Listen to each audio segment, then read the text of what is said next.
This is the Transportation Committee meeting. Today is Monday, December 13th, roughly 2 p.m. Our first item of business today is approval of the agenda and consideration of the minutes of the November 22nd, 2021 meeting. If there are no additions or corrections that need to be made, we will entertain a motion to approve those. Mr. Chairman, at this time, I'll move approval of the November 22nd minutes. Second, all in favor say aye. Aye. Aye, that motion passes. All right, our next item of business is a new CPNC application for Stephanie McCurdy, Quick Trips and Prescription Runs, LLC, Detective Pitts. Mr. Chairman, we have a new application for a non-emergency medical license, Quick Trips and Prescription Run, LLC, and this applicant has met all requirements. Okay. This may be a question for the attorney office since they're represented here tonight, but in the memo that is for this application and for the other one, it was a little unclear to me in the definitions here. The last part of it reads, a vehicle operating under a CPNC issued by the council to operate as a medical transport service is prohibited from, (1) which is engagement by prearrangement, 2, which is a van, minivan, or bus, or is an accessible vehicle, and 3, which provides non-emergency transportation service to ambulatory or wheelchair passengers to and from medical appointments. So grammatically, I'm a little confused. Okay, I don't have the application in front of me, so if I may see. Council.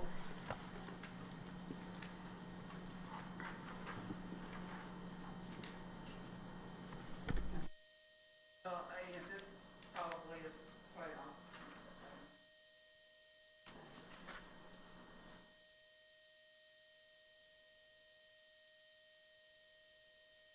on. Julie Bernard with Office of City Attorney. This memo is from from the, it's probably quoting, I guess I'll have to, you're asking, is that what the ordinance says? I will have to. I assume that it's probably verbatim out of the ordinance, but I think maybe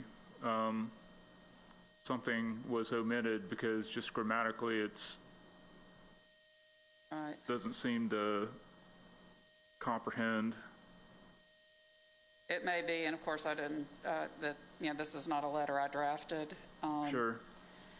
So if you will give me just a moment. And this was, this would have been part of what we just amended. And this is the definition. If you recall, I combined the two definitions of the non-emergency medical transport services. So, hoping that those read better when we did that, but. So I think the word prohibited should probably be struck, because then it would read medical transport service is that which is engaged by prearrangement, a minivan, bus, van. Right. Yeah. Yes, the definition as it was before it was amended, where this definition is quoted, where this quote came from, says which provides it says a public service vehicle for hire which is engaged by prearrangement, and follows those other three bullets, so the word prohibited should not be there. Okay, thank you. Okay, noting that change or that correction in the memo, it's if the owner is here and wishes to speak, is Ms. McCurdy here? If you have anything you would like to say to the committee, you're welcome to do so now. Just come to the podium. And just for the record, tell us who you are and. Okay, I'm Stephanie McCurdy. I started Quick Trips probably in January. It was inspired by my grandparents. My grandfather died in January, so me moving back to Birmingham to be his caregiver, I realized that a lot of older people need help getting around, going to doctor's appointments. So since his transition, I've been doing the same thing for my grandmother, so that's where the idea came from. Because a lot of their friends don't have kids or kids that support them. So I got my master's in social work from Georgia State University, May 2020, because I'm passionate about people and helping people, especially older people, because my grandparents took care of me. So that's where the idea came from. So Okay. I got people who need the help. I just can't legally run yet. So I wanted to get my ducks in a row. But I have a lot of people who need help. A lot of older people in the city of Birmingham who need help. Okay. Or whatever. So. All right. Just lost Councilor Woods. So, Councilor Tate, I don't know if we did. I think maybe we did one of these last time, but item number 3 on our agenda is a application for permit for certificate of public necessity and conveyance. So non-emergency transport for Ms. McCurdy is the applicant. Detective Pitts has confirmed that all of the requirements have been met. So if you have any questions for Ms. McCurdy, you can ask them now, but otherwise we'll entertain a motion to recommend the permit application to the full council. I just think I got one question. Ms. McCurdy, what will the services be used for? I see it's not medical transportation. Yes, ma'am. So I'm extremely flexible, but we do grocery pickups, prescription pickups. If you want to get your hair done or go to the bank, dialysis, anything, day-to-day errands, anything like that they might need, I'm here to help. Okay, thank you. Welcome. I move approval. Second. All right. All in favor say aye. Aye. Aye. That motion passes. Thank you. Thank you. Item number 4 is a new application for Liberty Senior Transportation. Owner is Ms. LaTanya Savoy. Detective Pitts. Yes, sir, Mr. Chairman, we have a new application for a non-emergency medical license. Ms. Savoy, Liberty Senior Transportation Service, LLC. This applicant has met all requirements. All right. Is the applicant present? All right, Ms. Savoy. If you would like to speak to the council, you're welcome to do so now. I'm LaTanya Savoy, the owner of Liberty Senior Transportation Services. Pull the mic up. There you go. And like the young lady here, I provide services right now. It's just private clients, but I've operated this service in Houston, Texas for 2 years. I just transferred back home. This is my home. My mom has been ill, so I moved back home to take care of her and wanted to continue this service because it's very fulfilling. I enjoy what I do, and what my company does is provide transportation to doctor's appointments, dental appointments, dialysis appointments, and even errands like grocery store errands, pharmacy pickups, and things like that. Any questions? Mr. Chair, I move approval. Second. All right. It's been motioned and properly second. All in favor, say aye. Aye. That motion passes. So thank you. Next up on our agenda is item 5, amendment to City Code String Light Ordinance. Attorney Julie Bernard, Office of the City Attorney, will be presenting.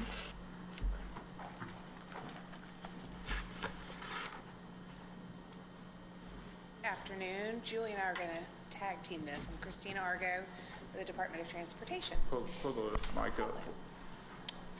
So basically, the update to the string light ordinance, the one thing that we're changing is just expanding the districts where you're allowed to hang lights over the city right-of-way. The entertainment districts was a great place to start, and it's been successful in Pepper Place. I think that I can't remember when this went into effect. Was it June or July of this year? We haven't had any other applications thus far, but we do have some interest in wanting to do this downtown. And so opening it up to CRD districts really makes sense because those are our commercial districts, and it's where it would make the most sense to allow businesses to do this and still protects our neighborhoods. Questions? So as she mentioned, we did amend the existing ordinance earlier this year to specifically allow a project at Pepper Place. So right there on 29th Street, they have overhead string lights. And this would expand it to to commercial revitalization districts, which would be places like North Birmingham, Woodlawn, Like Inslee, Avondale. Yep.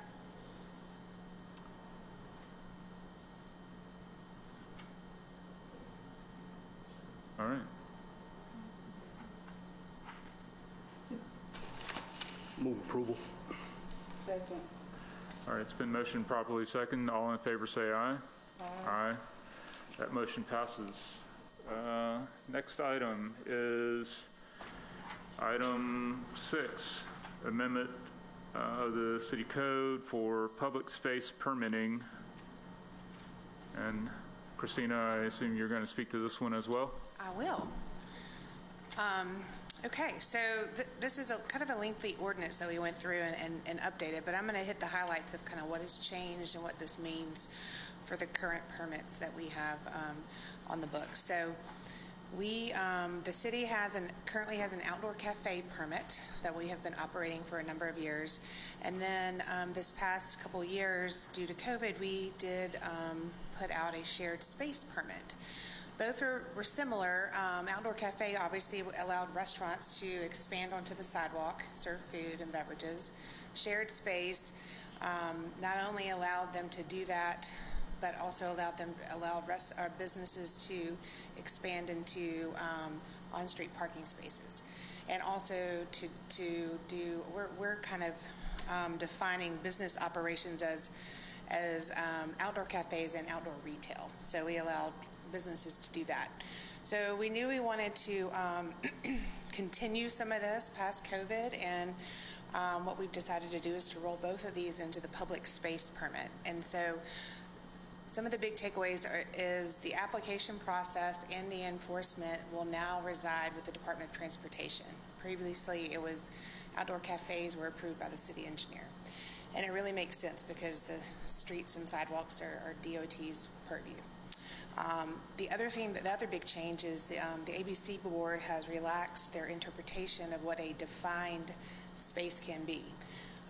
In the past, they had been very strict about that and wanting the patios to be completely fenced in with an immovable fence.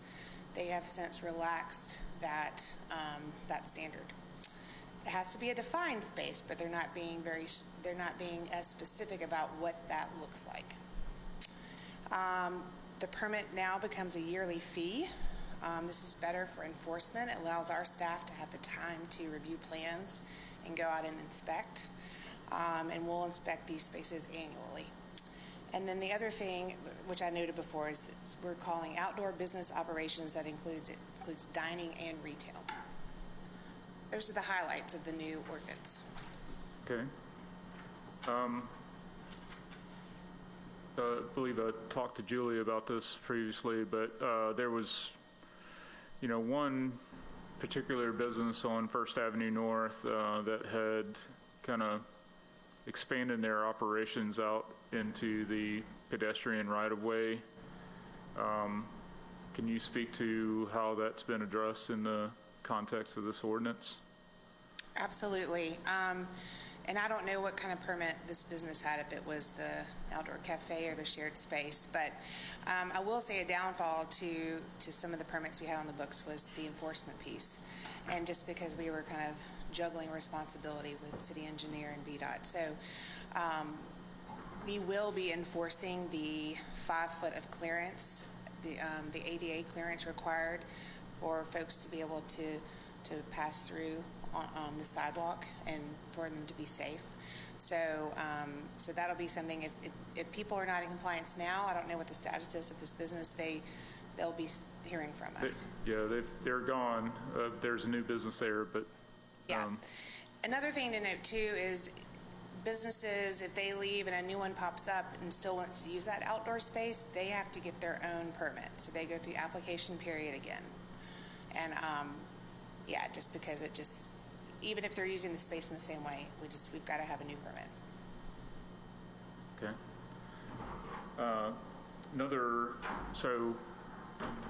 A lot of the businesses that have taken advantage of this public space permit are downtown, and so I've gotten contacted by residents that have had some concern about that, and so I was really glad to see noise specifically addressed in this ordinance. And just to be perfectly clear, I would assume that if they're out of compliance with anything stated in the ordinance, then they have to cease activity within 30 days, according to the ordinance, right? 30 days, yep. And then we have, the city has the right to, after 30 days, we can come and pick up all the stuff that's on the sidewalk, so, or whatever space it might be. Okay, and it's the... Yeah. Julie Bernard, Office of the City Attorney. Again, to clarify that, the Director of Transportation could suspend the permit for a period of time, but it could also be revoked, and it would come to the council to, for a final revocation of the permit if that's needed. And then there would be a period of time they wouldn't be allowed to resume operations and have to go back through an application process the way it's drafted. So just procedurally, will the permits have to be approved by the council, or does the director of DOT have that authority? This will be an administrative permitting process, like the outdoor cafes originally kind of came through a right-of-way use agreement approval by the council, and then there was a decision to make them a permitting process, which is what we currently have. This is proposed to be the same way. The council adopts the ordinance. They're permitted pursuant to that ordinance. And but if there were some issue, I know I put in about denial of if it's denied on the basis of the design standards, where it would be somewhere. Another thing that hadn't been mentioned is instead of all of these going to design review, there will be design standards that can be approved, that can be approved administratively, but if it's not approved because it doesn't meet standards, say for a historic district or a CRD, they could appeal to design review.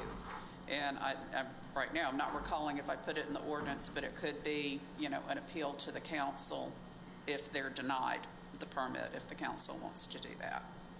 So, but this was to kind of streamline it, make it easier, but we've tried to, and we've discussed throughout this about process for enforcement, because there are a number that are out there that we pretty highly suspect aren't in compliance, and this is to try to, let those that are in compliance continue to operate until we get the new permits out. Those that aren't in compliance, we can go and say, hey, we've got a new ordinance, you're going to have to redo everything. If they have a permit, they can keep operating, but they've got a period of time where they've got to get in compliance with the ordinance. And then those that just don't have a permit, that just put some table and chairs out on the sidewalk, we're going to have to say, you have to stop, you have to do the process. So. Okay. One more question. So would this permitting process apply anywhere in the city, or is it commercial revitalization districts or entertainment districts, or? There's not a specific area. There obviously, because of the physical constraints and being allowed to allow pedestrians to continue to walk through the area, for ADA reasons, we've got to have space for everybody to be able to pass on the sidewalks. So there are some places that are with narrow sidewalks, but if it's a street that's appropriate to appropriate a parking space and they want to expand across the sidewalk into the parking space, this does allow that option. But there will be places where it's just not going to be feasible for someone to do it because of the physical requirements that will be needed. Okay. So there's design specifications, but then there's some discretion, So, for example, I don't think there's any on-street parking on Bessemer Superhighway, but there are retail establishments along that corridor, and you wouldn't want to stick people out there next to the traffic lane when the cars are going by at 50 miles an hour. Well, that is also a state highway, so, where it's a state right-of-way, Highway 11, Highway 78, I don't think we can allow it on those without LDOT permission, and I doubt that will be, and we may need to clarify that thoroughfares, those types of streets are not appropriate for it, but if it's a low, low traffic, low speed area, we have allowed for transportation can allow them, even if it's not a demarcated parking space, that they can appropriate a space, but that's going to have to be on a review by Department of Transportation as to whether or not it's appropriate. Okay. So. Questions? Thank you, Mr. Chair. Just real quick, you mentioned yearly inspections. Is there a process for enforcement if somebody's out of spec, or what does that look like if there's an issue? How does that get resolved? Yeah, absolutely. So this is kind of, we're putting this permit out kind of in the middle of the year. So we're going to get everybody on board and have the permit this first year end with our fiscal year. And then going forward, it'll start with July 1st. And so we'll have, this time frame where we're out there looking at things, on an annual basis at the same time. So when our team goes out there to look, we'll be measuring and making sure that there is access. We have a design guideline document that we're still working through. I don't think you guys have seen a copy of it yet, but if you're interested, let me know. We're still putting together that just has all the do's and don'ts. You can't do this, you can't do that, all those kinds of things. So that's what we'll use as our guideline, and it's just basic design principles in a public right-of-way that we'll be looking at. So that makes sense. Yeah, I'm with you. I'm just saying, like, if somebody is, get the permit, go through the process, but at some point, say May, they're taking up too much of the sidewalk or in a street where they shouldn't be, who corrects that, and what does that process look like? It would be a letter it probably would be a visit from me first, and then it would be a letter. And we'd say, hey, you're out of compliance, you've got 30 days to do, to get things back into where they need to be. All right? Yes. Ultimately, any enforcement can go back to to municipal court. This ordinance does have that it's unlawful to operate without a permit, which means, that does make it clear that it's a municipal ordinance violation. It's prosecutable in municipal court. if we need, like I say, I'm always interested, the committee always has great questions, and there's some things that are running through my mind as to, do I need to go back and look and see if there's somewhere we need to plug in another provision, like it's unlawful to operate not in compliance with these. But it would be like most of our other, code, they're not your just outright criminal provisions, but it would start with some administrative enforcement, as Ms. Argo said, starting with with a visit, with a letter, try to see if we can get them into compliance. If it's just not going to be, then it would be processed with getting a summons from municipal court. It, could be ultimate prosecution through there. And if necessary, they're on our right-of-way. Actually, what this permit is just the council is approving a process where they get a right-of-way use agreement without, having to go through writing a new agreement for each location. It's just kind of a standardized process. So we can always, it's our property on the public right-of-way, we can always tell them to cease and desist. There are a number of things that we can do because this is the city allowing a revocable license to use the right-of-way. Okay. What's the pleasure of the committee? I think we can move this on to the full council. Move approval at this time. All right, it's been motioned and properly seconded. All in favor say aye. Aye. Aye. That motion passes. Thank you.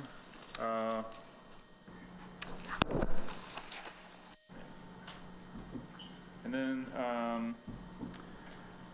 next item, item 7, is recommendations for appointment to the BJCTA Board of Directors. So we have, the City of Birmingham has a total of 5 appointments to the BJCTA Board. All of the members currently serving were appointed in September of 2017. The state act allows for members to serve 2 consecutive terms. So I have recommended that we reappoint 4 of those members and have suggested an individual to replace Director Poe, who's currently serving. Is there any questions or discussion on that? No, but I asked if you could read all the names and then. All right. So make sure I've got them all here. All right. So we have currently serving on the board Willie Davis, LaDon Jones, Ted Smith, and Daryl Cunningham. And the 5th person currently serving is Kevin Poe. And I am recommending that Becky Carpenter be appointed to serve out the remainder of the term for replacing Director Poe.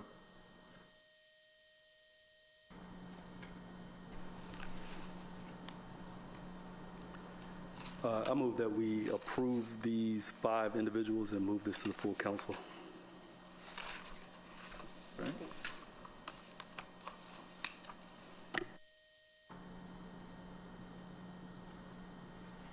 Councilor Tate, did you have any questions? Mm-hmm. Okay. All right. I'll second that motion. All in favor say aye. Aye. Aye. That motion passes. Thank you. Now we move on to item 8, any new or old business. I do see that Andre Davis has joined us today. I know Good to see you, sir. I know you're not officially installed at the Parking Authority yet, and that I believe your first day is March 1st. All right, great. But you guys, the Parking Authority does have a board meeting this Thursday. Kevin, is that going to be an in-person meeting? Okay, thank you. Board Chair Kevin Owens there. So we look forward to working with you, Mr. Davis, and got some suggestions actually. So we'll get together offline on that. So anyway, anything else we need to discuss today? All right. We'll entertain a motion to adjourn. Move adjournment. Second, all in favor say aye. Aye. Meeting adjourned.